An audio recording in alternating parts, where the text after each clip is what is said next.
حضرت لقمان حکیم ایک مرتبہ اپنے بیٹے سے کہنے لگے بیٹا آؤ فلاں نبی کی زیارت کے لیے چلتے ہیں، اس دور کے جو نبی تھے۔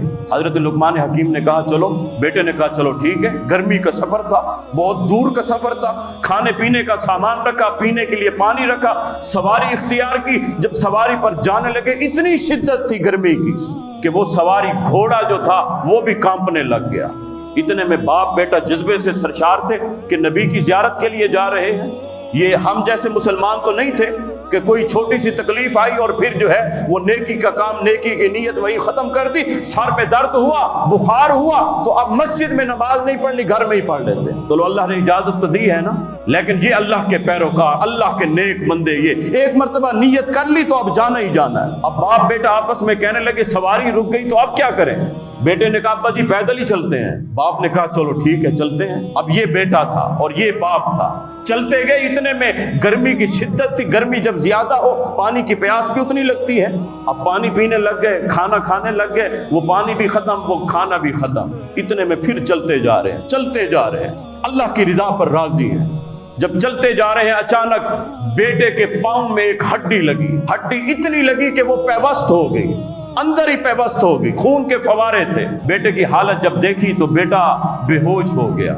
حضرت لقمان حکیم نے اپنے جو ہے دامن میں اس کو لیا اور جب اس کی حالت دیکھی تو رونے لگ گئے، آنکھوں سے آنسو نکلے۔ جب آنسو نکلے بیٹے نے آنکھ کھولی، کہا ابا جی آپ تو خود کہتے تھے مشکل پر اللہ سے جو ہے وہ استقامت مانگنی ہے، صبر کرنا، یہ آپ رونے لگ گئے؟ تو حضرت لقمان حکیم فرمانے لگے بیٹا میرا دل جو ہے وہ ایک باپ کا دل رکھتا ہے، یہ شفقت پدری ہے، یہ تیرا پیار ہے جو اللہ نے میرے دل میں دیا ہے، یہ اس وجہ سے آنسو ہے، باقی اللہ کی رضا پر میں راضی ہوں، مشکل جو بھی آئے اس پر اللہ کا صبر۔ اب وہ ہڈی نکالی، خون مزید جو ہے وہ جاری ساری۔ تو بیٹا کہنے لگا ابا جی آپ نے تو کہا تھا مشکل کے بعد آسانی آتی ہے، لیکن یہ مشکلات پر مشکل آتی جا رہی ہیں۔ پہلے سواری رکی، پھر اس کے بعد پانی، کھانا پینا بند ہوا، پھر اس کے بعد یہ زخم آیا، اب بھی تکلیف جاری ساری۔ تو حضرت لقمان حکیم کہنے لگے بیٹا اس کا تو جواب نہیں ہے، لیکن یہ بات ضرور ہے اللہ مشکل کے بعد آسانی ضرور دیتا ہے، یہ بات پکی اور سچی ہے، اس پر جو ہے ہمیشہ جو ہے قائم و دائم رہنا۔ اتنے میں جب وہ چلنے لگے پیچھے سے آواز آئی، بولنے والا بولنے لگا اور کہنے لگا کہ اے لقمان حکیم کچھ دیر ٹھہر جاؤ، کچھ دیر ٹھہر۔ آپ نے دیکھا حضرت لقمان حکیم اور آپ کے بیٹے نے کہ سامنے سے دھواں اٹھ رہا تھا۔ باپ بیٹے نے کہا چلو وہاں اس علاقے میں جاتے ہیں، شاید آبادی ہوگی۔ تو پیچھے سے آواز آنے لگی رک جاؤ، تمہارے کھانے کا اہتمام ہو جائے گا، میں سواری بھی مل جائے گی، بچے کا زخم بھی ٹھیک ہو جائے گا، اس کے بعد چلے جانا۔ تو حضرت لقمان حکیم پیچھے مڑ کر دیکھنے لگے اور بولنے والے سے کہنے لگے بولنے والے تم ہو کون؟ اس صحرا میں، اس چٹیل میدان میں کوئی نہیں تھا، اس ویرانی علاقے میں تم کون ہو؟ تو وہ کہنے لگا میں اللہ کا فرشتہ ہوں، میں اللہ کی مخلوق ہوں، مجھے اللہ نے بھیجا۔ حضرت لقمان حکیم کہنے لگے پھر یہ سب کچھ کیا تھا، پیچھے اتنے مشکلات کس لیے آئی؟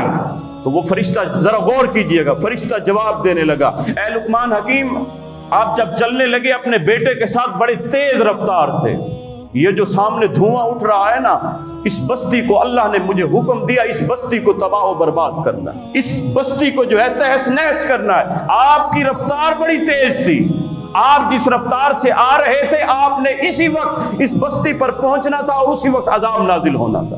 میں نے اللہ سے دعا کی میرے مالک یہ تو تیرے نیکوکار بندے ہیں، تو ان پر عذاب کاہے کو، میرے مالک ان کو تو بچا۔ اللہ نے میری دعا قبول کی تو اللہ نے تمہیں الجھایا، وہ تمہاری سواری جو ہے وہ خراب ہو گئی، وہ سواری رک گئی، یہ اللہ کی آزمائش، اللہ تمہیں جو ہے وہ الجھا رہا تھا کہ کہیں رک جائیں گے۔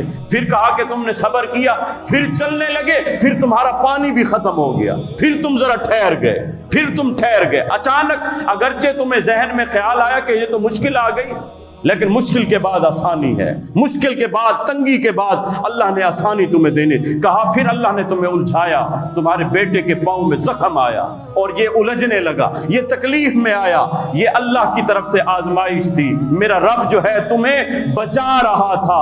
اب جب تم یہاں پہنچے ہو عذاب آ گیا ہے، عذاب نازل ہو گیا، وہ بستی برباد ہونی تھی ہو گئی، اللہ نے تمہیں اتنی بڑی مشکل سے بچا لیا تھوڑی سی مشکلات دے کر۔ تو حضرت لقمان حکیم اور آپ کے بیٹے نے جب سنا تو فوراً کہنے لگے افضل الذکر لا الہ الا اللہ محمد الرسول اللہ، اور باپ بیٹا کہنے لگے حسبنا اللہ و نعم الوکیل نعم المولا و نعم النصیر۔ پھر بیٹا کہنے لگا ابا جی آپ کی بات سچی تھی کہ مشکل کے بعد آسانی ہی آسانی ہے، اللہ آسانی دینے والا ہے۔